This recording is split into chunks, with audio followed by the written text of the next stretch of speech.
The Holcim Foundation Awards is proud to partner with The Urbanist on Monocle Radio. The Holcim Foundation Awards is the world's premier competition for sustainable design, highlighting projects that contribute to the transformation of the building sector. Awarding $1 million in prizes, it honours excellence in sustainable design and construction. By showcasing innovative, soon-to-be-realised projects, the awards drive change and inspire a new generation to adopt responsible design practices. To mark the opening of free entry for the 2025 edition, the Urbanist team, led by Andrew Tuck, will bring you a very special episode of the show, where Andrew sits down with the innovators and inspirational leaders behind landmark projects in sustainable architecture and design. To find out how the Holcim Foundation supports such benchmarks of excellence in sustainable development, and to learn more about the Holcim Foundation Awards, head to holcimfoundation.org now. The Holcim Foundation Awards, proud partner of The Urbanist on Monocle Radio.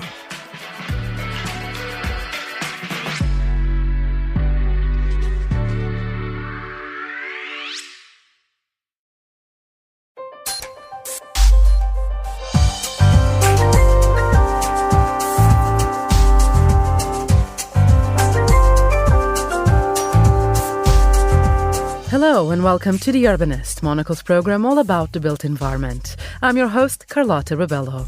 Coming up, there's very little green space. Where Istanbul opens up is the Bosphorus. That's what gives it a sense of space. We are in Istanbul to mark Monocle's annual Quality of Life conference, which this year sets down on the banks of the Bosphorus.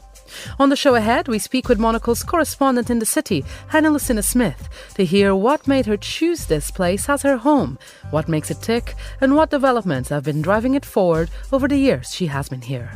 From an up-and-coming neighbourhood to a revitalised industrial district and a revamped hammam too. That's all coming up over the next 30 minutes, right here on The Urbanist, with me, Carlotta Rebello.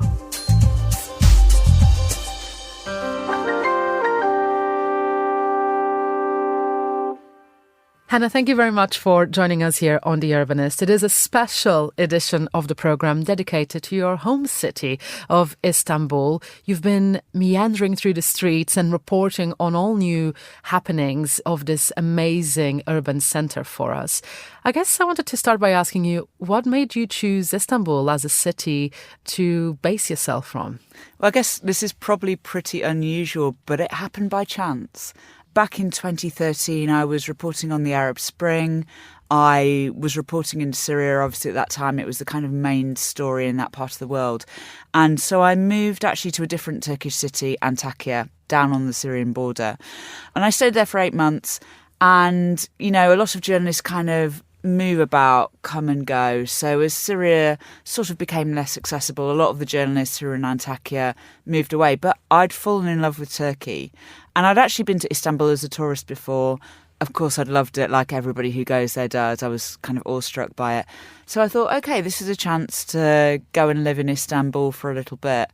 That was 11 years ago and I'm still there. So I fell kind of even deeper in love with the city. And also, of course, it was just a really interesting decade for Turkey. I settled there. I began learning the language. I kind of began embedding myself in the city, I guess, you know, finding a new community and group of friends and people to surround myself with. And at some point quite recently, I sat and thought about it and I realised actually now it's been my home city for most of my adult life. Istanbul is such a huge city. I think the scale of it doesn't really become apparent until you visit, and often referred to, you know, as the city that bridges East and West, and that mix culturally and of history as well is quite evident in the urban fabric. How does that translate into your day-to-day? Yeah, how do you grapple with not only the scale, but also the richness that the city provides? I think the scale was the first thing that I noticed about Istanbul when I came as a tourist in 2008, I think it was. I remember just flying in, that approach into Ataturk Airport, which is closed now. And I remember kind of coming in to land over this endless sprawl and thinking I'd never seen a city on that scale. I mean, London is big, but Istanbul is just huge. The actual population of it is a kind of point of argument and contention. Officially, the figures are 16 million, but it's been 16 million for quite a long time, and we know that there's always kind of new people coming. How big it is really depends on who you ask. I always ask taxi drivers how big they think it is, and it goes, usually they say something around 20 to 25 million. The biggest I ever had is 40 million. I think, yeah, he was possibly exaggerating, but I think, you know, the taxi drivers are obviously the ones who get a really good sense of both the scale and also how crowded it is as well. It's a very, very crowded city. There's very little green space, really. The kind of where Istanbul opens up is the Bosphorus. That's what gives it a sense of space. But yeah, in terms of negotiating the city, actually it's quite similar to London in that Istanbulis tend to have their neighbourhood and they stick to their neighbourhood. So I've always lived on the Asian side of Istanbul. Quite unusually for a foreigner, usually particularly foreign journalists tend to live in a neighbourhood called Cihangir, which is very close to Taksim, or they live in Galata. But when I came as a tourist, I took a kind of short trip over to the Asian side and just loved the kind of different vibe. So I chose to base myself there. And it's actually quite rare because I also work from home. It is quite rare that I go over to the other side. I'm not going over every day. I go over for work because most people who I want to interview are based on that side, on the European side. And it's quite a pleasant surprise, I think, for both of us if I speak to someone. Usually if an interview is based on the Asian side and they want me to come to them, it will start with an apology, saying, sorry, I'm based in Asia. I go, no, it's fine, I am too. This is brilliant, fantastic. But as much as I sound like I don't like going to the side, actually it's also a joy when I do, because we have in Istanbul the best public transport system in the world, which is the passenger ferries. It is a daily routine for a lot of Istanbulis, and for me when I have to, that you go on the passenger ferry and you cross between one continent and another. The ferries are very civilised places. They're these lovely old vintage steamers. They have little cafes, kind of little snack bars on them, so you can get a cup of tea and a toast. And you can either sit outside if it's nice or sit by one of the windows. There's often a busker on there as well. And have this like very atmospheric journey between continents. Where it becomes less pleasant is if you have been for a night out on the other side to where you live, and then you have to kind of negotiate getting back across continents. And if you've had a few drinks, that's often not the pleasantest of experiences or the easiest of experiences. So, yeah, I mean, I'm very lucky in the way that I experience Istanbul. Other people, particularly if they're living in one of the outer districts, will spend a lot of time getting to and from places. Where Istanbul differs from London is that it is, in terms of the Istanbul that is commercial and is kind of touristy and is the place where people want to go to enjoy themselves, that's all crowded around the water. And the outer districts, the districts that kind of sprawl inland or sprawl along the shores of the Sea of Marmara, are residential. A lot of them are what are called gecekondu. So that is informally built settlements. They're settlements that have kind of sprung up as migrants from other parts of Turkey have come to Istanbul and settled. And they are often quite chaotic, quite lacking in services as well, including public transport links. The public transport is improving at quite an astounding rate. Even when I first moved to Istanbul, the public transport system wasn't really joined up and it wasn't very extensive. So you had, obviously, the ferries. You had some metro lines, but often the metro lines wouldn't really join up with the ferry ports. And particularly on the Asian side, there was only one metro line. Now there are several. There's also the Marmaray, which goes along the old train line, which goes along the banks of the Bosphorus, and it also goes under the Bosphorus. So that's made certain journeys just infinitely easier. So 10 years ago, if I was wanting to go from my neighbourhood in Asia over to an outer neighbourhood on the European side, it would have taken me several hours. And now I can just get on the Marmaray and get there fairly quickly. But there are still some neighbourhoods where if you want to go on public transport, it will take you a really, really long time. And, still a lot of people are very, very attached to their cars as well.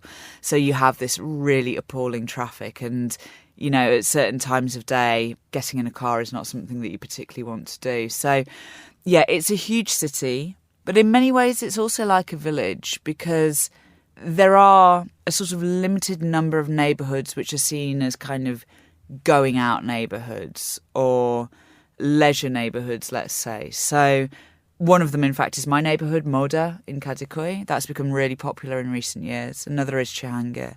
And if you go out in those neighbourhoods, it's actually quite likely that you might bump into somebody that you know. But beyond that, there is this huge kind of sprawl of Istanbul, which I've explored to a certain extent because I am a journalist and a lot of the time the stories that I'm doing are in those places. But I think for most Istanbulis, a lot of Istanbul, in fact, is a mystery to them. Well, let's join you on a tour of one of the districts. This is Karaköy. Before we go to your report, why did you pick this district? I think Karaköy is really symbolic of the kind of regeneration that's going on in Istanbul. It is one of the central neighbourhoods, probably the most central. It's the Port District right next to the Galata Bridge, just across from the historic peninsula. So it's on the European side, but it's on the same side as Taksim and Pera. And it was quite a kind of run-down district until quite recently. It has a lot of history. If you look around, you'll see signs of, for example, churches that Russian emigres set up when they came in 1917 to Istanbul. You'll see old khans, which are the courtyards where workmen kind of make things, tradesmen make things. But it was quite sort of run down and scruffy.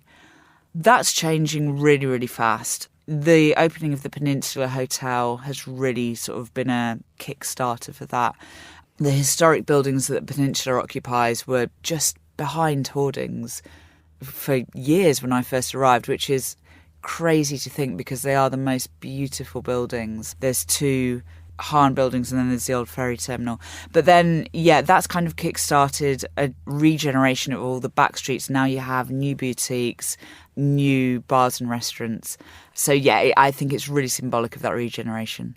Well, let's take a listen.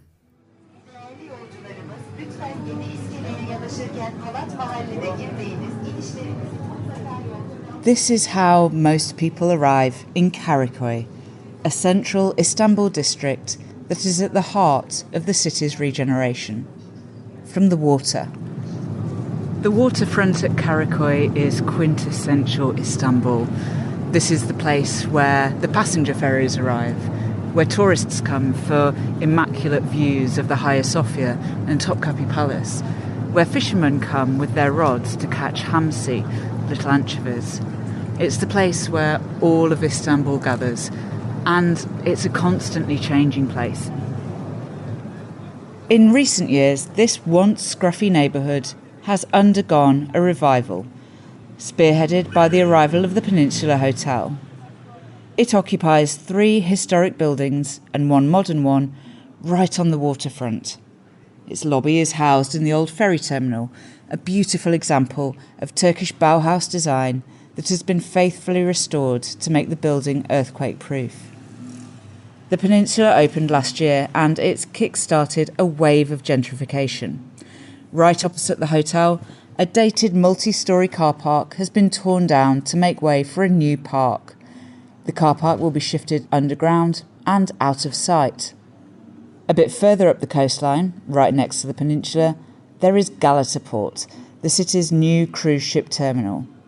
Next to that, Renzo Piano's Istanbul Modern. This new home for the city's contemporary art gallery is a modern building that blends seamlessly with the historic neighbourhoods that form its backdrop. From inside, it commands panoramic views of the water and the domes and minarets of the historic peninsula. But it's in the inner parts of Karaköy that the real change is underway. The renovation of the waterside, once a dilapidated area, is pulling a new crowd to this district, and a wave of high-end boutiques and restaurants are opening up to serve them. In other places, local legends have found new homes. The Karaköy Lokantası, an Istanbul institution serving mezes and comforting slow-cooked meat dishes, lost its old building to the regeneration of Karaköy. But it's recreated its laid-back atmosphere just a few doors down, on the ground floor of the Novotel Hotel. Gulolu Baklava has moved too. It's the very best place to buy the sticky dessert in Istanbul and to enjoy it in its Art Deco cafe. And delve further into the district and you'll find a maze of bars and independent artisan shops merged in with the historic fabric of the district. Don't forget to look up. You'll see the crosses of the old Russian émigré churches on the rooftops and among the jumble of buildings. And delve into the passageways too, to find ancient courtyards where craftsmen still work. Away from the waterfront, Karaköy's back streets are a bustling mix of history and modernity.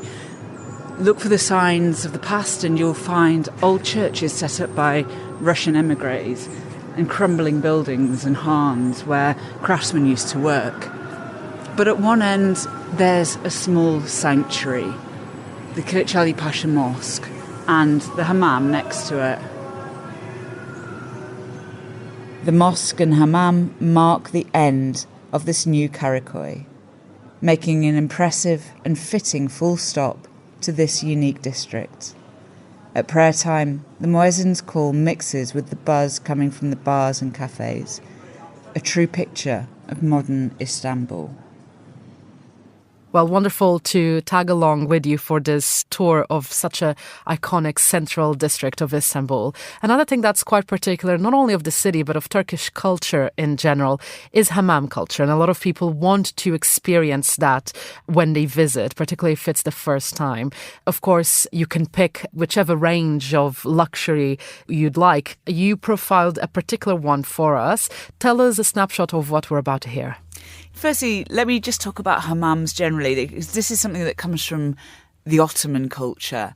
And really, they were just a part of everyday life. People didn't have bathrooms or washing facilities in their houses, so they would go to the hammam maybe once a week to get clean. They really kind of fell out of fashion a bit in the early Republican era. So a century ago, the Ottoman Empire collapsed. The Turkish Republic was founded and it was a secular republic, got rid of the caliphate in Istanbul, moved the capital to Ankara, and really the builders of that republic sort of wanted to put a full stop to Ottoman culture. And so in this new kind of secular republican culture, it was seen as a bit sort of backwards to go to the hammam. And many of these really old, beautiful hammams fell into disrepair. They have come back, of course. Still, there are some Turks who just don't go. It's seen as a tourist thing. And certainly the more kind of luxury hammams in Istanbul are very much kind of tourist experiences. But, there is a hammam in my neighbourhood that I go to occasionally, and it's very much a neighbourhood hammam. It's nothing fancy. It's quite cheap. You're not going to get expensive soaps or anything like that. They sort of slam a bit of wash and go on your head and then scrub you quite harshly, give you a slap and send you on your way. But it is still part of the culture. But this particular hammam that I went to visit, it's the Çinili Hammam. Çinili means tiled. And it was one of the earliest examples of work by Mimar Sinan. This is the architect who was behind some of the most iconic buildings of Istanbul. And this was one of his earliest works. And it's in a neighbourhood called Çarşamba in the historic peninsula. It's quite a kind of working class neighbourhood. It's not really somewhere that you would just wander as a tourist necessarily. And for many, many years, this hammam, which was built in the 16th century, was neglected. When it was taken over by the company that's renovated it just over a decade ago, they found it kind of mouldy inside, really unloved. It was still being used by the people of the neighbourhood, but it was not somewhere particularly that you would go as a tourist. When they started renovating it, they found the evidence of these thousands of tiles that covered the inside. They found the engineering that Mimar Sinan had done to bring the water in and to heat the water. They also found 1,500-year-old cisterns underneath. So this structure, as with so many things in Istanbul, once you start digging down, you find so much more. And it has been renovated to a real kind of luxury experience. It's also got a museum with a lot of the stuff that they found as they were excavating. So, even if you're not going to go for a hammam, it's really worth a visit there to kind of see information about the renovation of it and about the history of it as well. Well, let's go and have a look. Be careful with the stairs. Some parts might be slippery.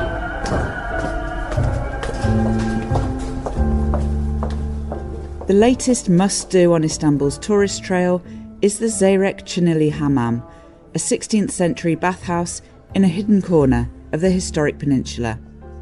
This year it reopened after a 10-year restoration project, which has uncovered its stunning original features.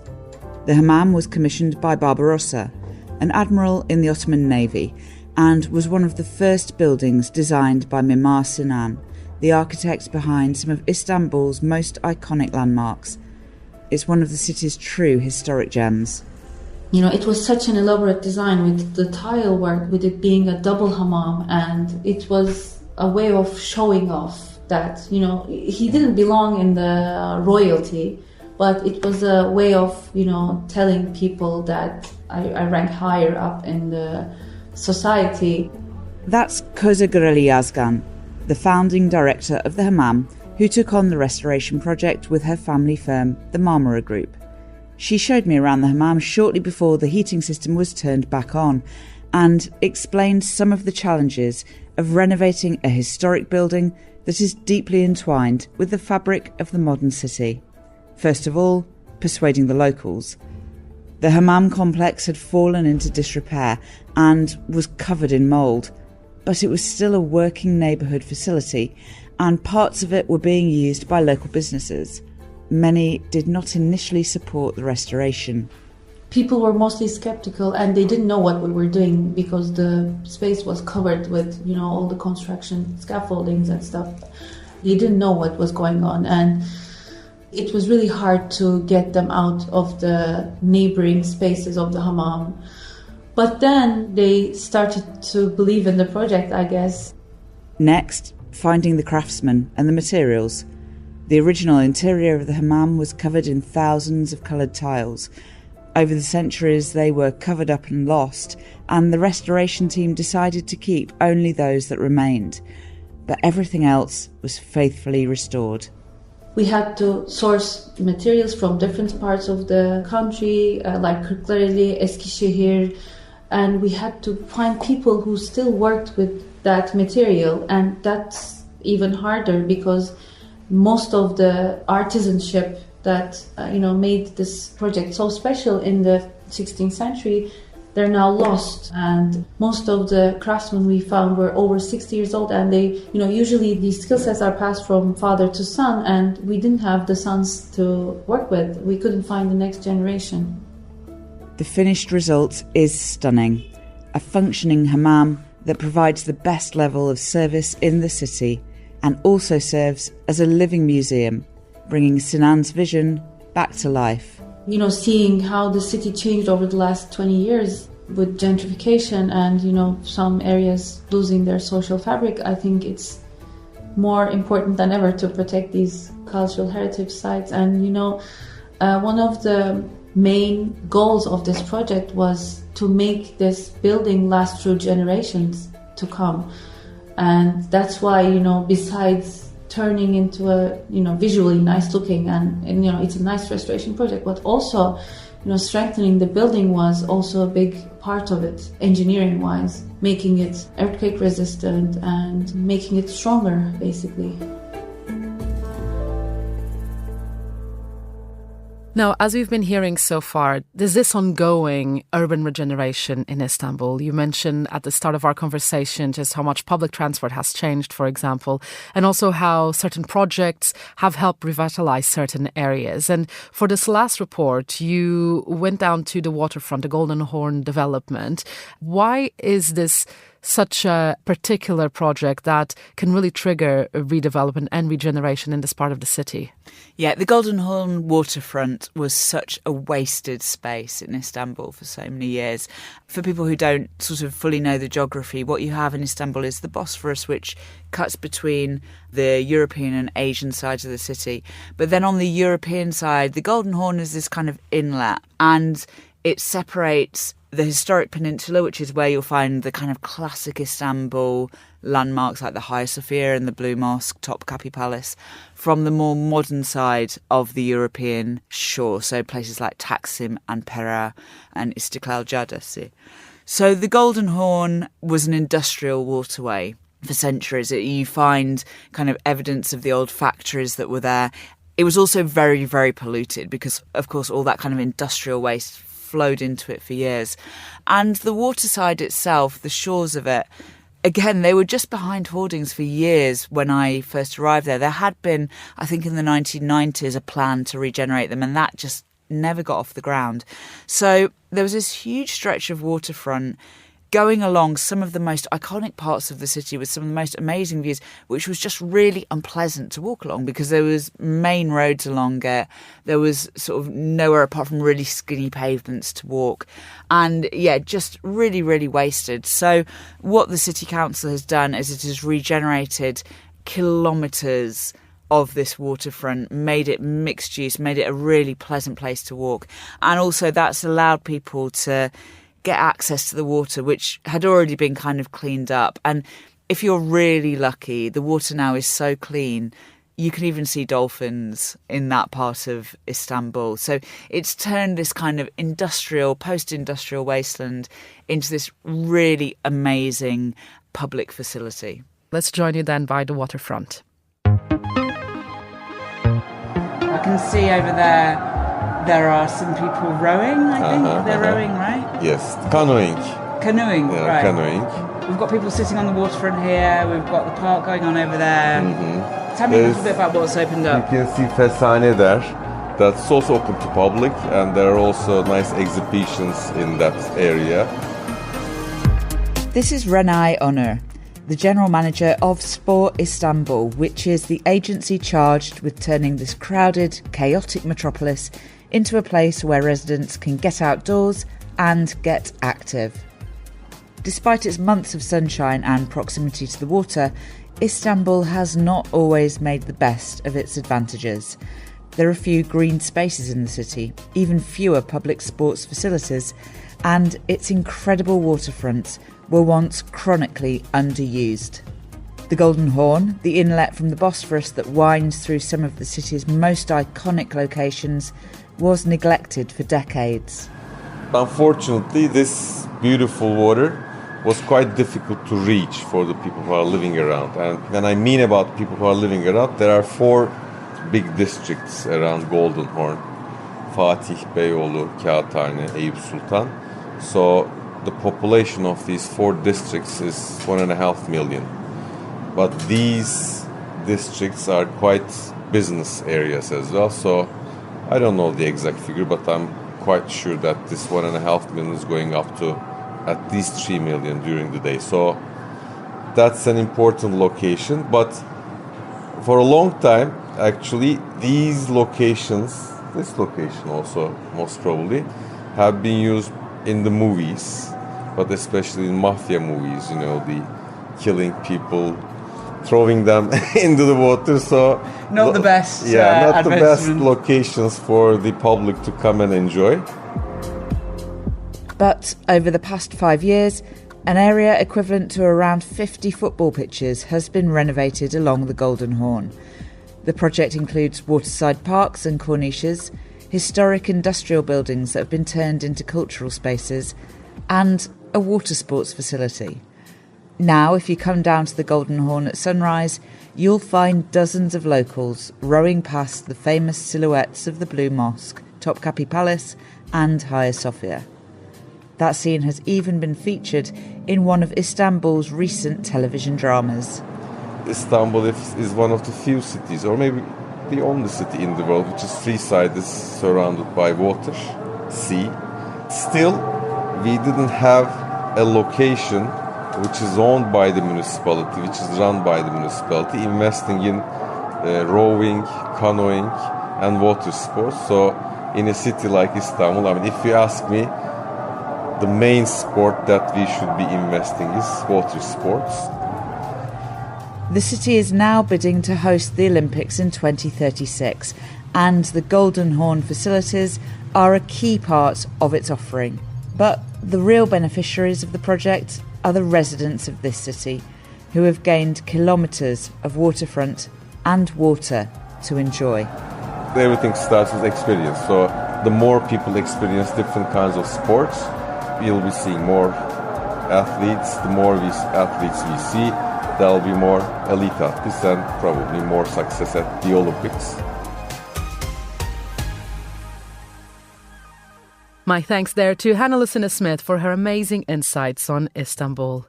That's all for this week's episode of The Urbanist. Remember, you can get new editions of the show every week. Just follow us through your favourite podcast provider. You can also subscribe to Monocle magazine for regular reports on all things design, architecture and urbanism. Just visit monocle.com.